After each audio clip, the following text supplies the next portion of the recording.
So going to look at a refrigeration system on an old schooner here in Key West over on Stock Island. It's pretty cool. It was built in 1939 up in Wiscasset, Maine.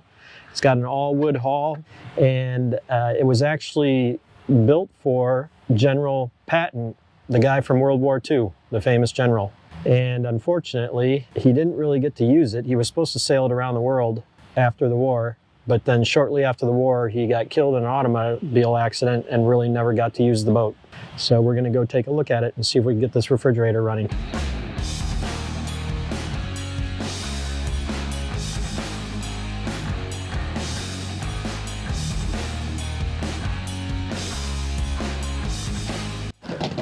All right, well, there she is. Here's the actual placard. And I guess he said, when the war is over and if I live through it, B and I are going to sail her around the world. So out of curiosity, would any of you, our subscribers, like to go on a sunset cruise on this boat, when and if? The old two-masted schooner that used to belong to General Patton. And here she is, when and if. Looks pretty good for a 1939 boat.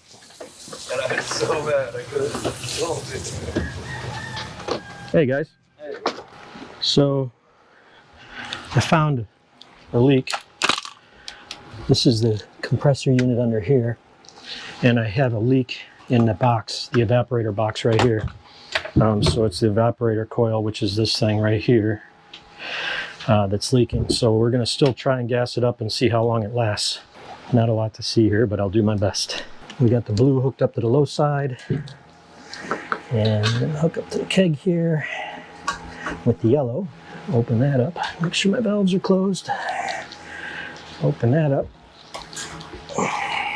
bleed off the oxygen or the air. There we go. And now we start adding refrigerant. And it's not going to take a lot because it's pretty small.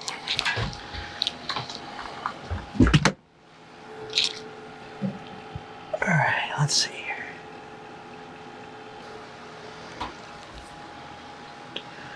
And what should happen, pretty cool old boat. Got a bunch of bunks, got a bunk there, got a bunk there. Suppose this turns into a bunk. Some staterooms up here. Suppose this is a head right here.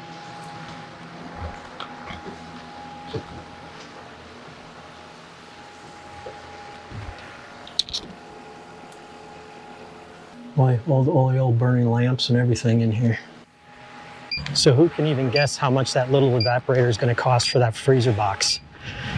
You guys can guess, but you probably will never believe it. Usually they can find leaks.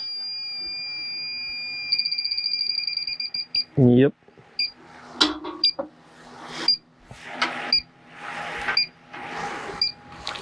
All right, well, we found a leak on the evaporator. I don't know how long the charge is going to last, but we charged it up and it was dropping through 40 degrees. And I told them that we need to leave that run overnight and check it in the morning. You know, everything needs to stabilize. I may have to come back and add more charge. Don't know yet until it runs. So, but it was cooling down, so we'll see what happens. I told them to call me tomorrow and let me know. Going to a boat to check out something that's not really in my wheelhouse. My client, it has Caterpillars in it. They're brand new. I'm not a Caterpillar dealer. I don't have the software or the computer dongles to hook up to the engine. The local shop in town referred them to me because their mechanic hurt his back, so he's out of commission. So I'm going to go over here and run some things, test some things that I can, and give the results back to the Caterpillar shop and see, or I'm sorry, not Caterpillar, it's all Cummins, and see if there's something that I can do with some guidance from them. This happens quite often down here because we're so limited on repair people. So let's go to the boat. It's a beautiful catamaran that was built in Taiwan. Let's go take a look.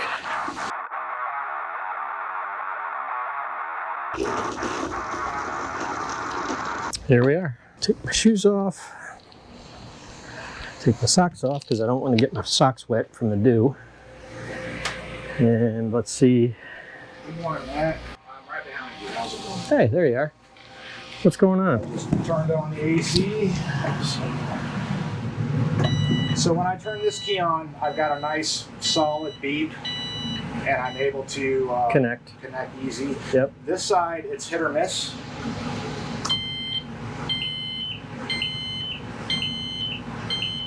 See, it worked that time. Now, when we were having trouble, it sounded almost like that alarm was underwater, like it's muffled. You know what I mean? And that's when we would get the alarm show up here.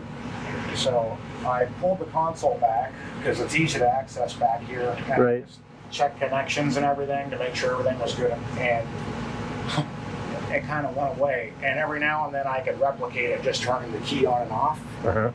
But it's one of those, it's turned into an intermittent problem.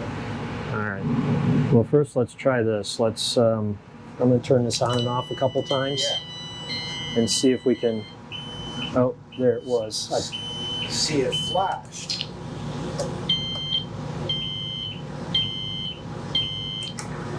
All right, let me do this. Go ahead and start the engines. Okay.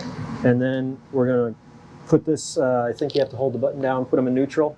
Okay. And we're going to rev them up. And what I'm going to do is I'm going to see that the RPMs match both throttles. Okay. And throttle and lever position.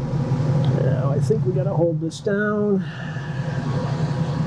So we got an error of 29, and there seems to be a vibration in the starboard engine. I'm not sure what that's all about yet. We have a code 29. Is that in there?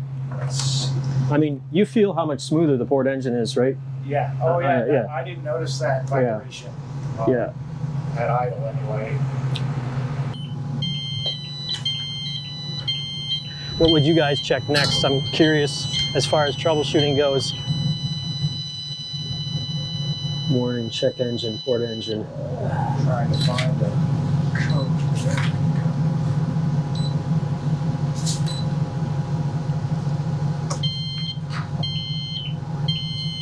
Oh, a throttle sensor or something. So just finished up on a boat, kind of a weird situation.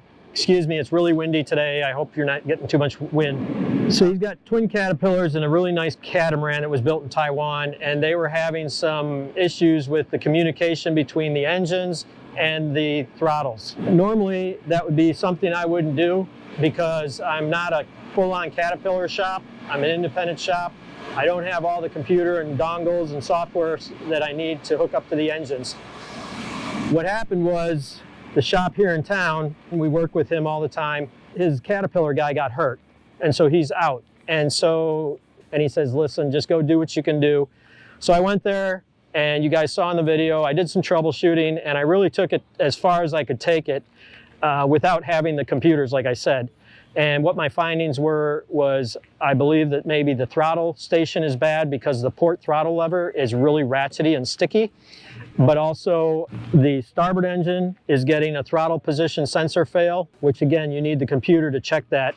And then the port engine was also getting an occasional throttle position sensor warning. The other issue was the starboard engine, supposedly somewhere along the line, somebody worked on the intercooler or the heat exchanger or something, but they said that it got ran with antifreeze and oil. Well, when you start that engine, and I revved it up in neutral at the slip, that engine has a very pronounced wobble to it. I know the engine does have 2,700 hours compared to the port side, which only has about 500 hours. So it could be the engine mounts could be worn out, the engine maybe has damage from when it got ran with the antifreeze and oil. We are waiting for oil samples. They did take them and send them in. That's really as far as I can take that because like I said, I just don't have the equipment, the special software and equipment to hook up to the engines and read the values. And that's what needs to happen next. So I did what I could do. I forwarded the information to the owners and to Caterpillar. So who calls Matt? Caterpillar. Caterpillar called Matt. Anyways, you know, small town, we do what we can do to help each other down here. You know, we're limited on manpower. That's what it always boils down to, is not enough manpower. So I'm there for him, even though I didn't think I could really do much, which I don't think I was able to, but I did do preliminary troubleshooting, and that kind of got John, I guess, where he needed to be. So I was correct on a couple things. They're actually taking the boat up north. They're going to change out that starboard engine because it's wobbling so bad. The oil sample came back, as I suspected, was high copper content, which means the main journal bearings on the crank are failing. So they're going to change that engine out. And also, I was correct about the communication issue. There was something wrong with the throttle quadrant up at the helm, and they don't have one here in Key West, so they're also going to take that up north and change that out. The local Caterpillar guy checked it out and didn't find anything wrong. Or, well, he did find something wrong, but I guess it's safe to use. They are going to head up north, and the boat will be gone for a couple months while they do all this work. I wasn't too far off base, but like I said, I don't have all the software and the dongles to hook up to the engines and stuff like that for the troubleshooting. So, all right, have a good one.